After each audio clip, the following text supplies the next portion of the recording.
farxiye carabaadan waxaana hooyo garowe joogta waxaan u socday madaxweyne ku-xigeenka Axmed Karaash baan u socday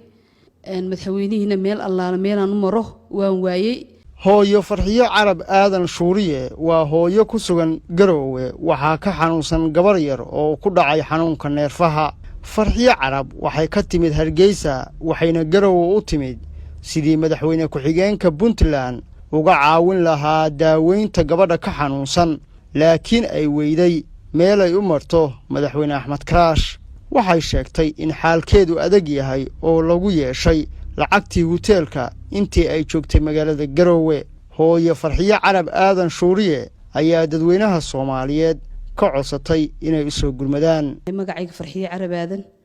waxaana hooyo Garowe joogta waxaan u socday madaxweyne ku-xigeenka Axmed Karaash baan u socday waxaan doonayay in yar uga xanuunsanaysa inuu iga caawiyo dhakhtar wixii aan ku siisan lahaa isiyo dhakhtar aan ku geyn lahaa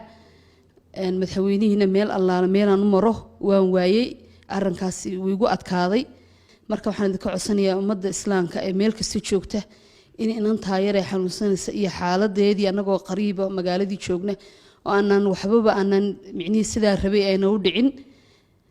waxaan idinka codsanayaa in layga soo caawiyo haddaan isku fillahay ama aan wax haysto dhaqaale haysto qofna isumaan sheegeen tvna maan soo istaageen dar ilaahay iyo habeen aakhire inaad uga soo caawisaan baan idinka codsanayaa ummadda muslimiinta inanta xaaladeeda haddaan idinka warramo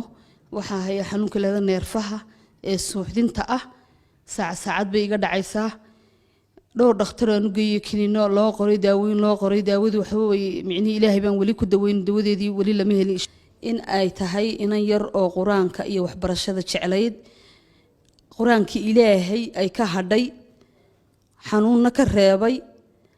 maanta ay jiskay maraysay iyo xilligay taagan tahay ay quraanka ay dhameyn leed quraanka ilaahay wax quraanka ilaahay kitaabka ilaahay ka qaalisan male qofku markuu barto quraanka ilaahay iyo aayadda ilaahayna way ka hadhay waxa ka reebay xanuun baa ka reebay walaalahayga muslimiinta ah meel kasta ay joogtaba inantaa yar ee dari xanuun ka reebay quraanka ilaahay xitaa ka reebay ilaahay baa caafimaad ka bixiya inaad ila dadaashaan oo aad igala dadaashaan dar ilaahay igala dadaashaan oo aad wixii ay ku dawoobi lahayd meelshii aan rabi lahaa aan ku daweyn lahaa aan dawadeeda aan kaga heli lahaa inaad igu soo caawisaa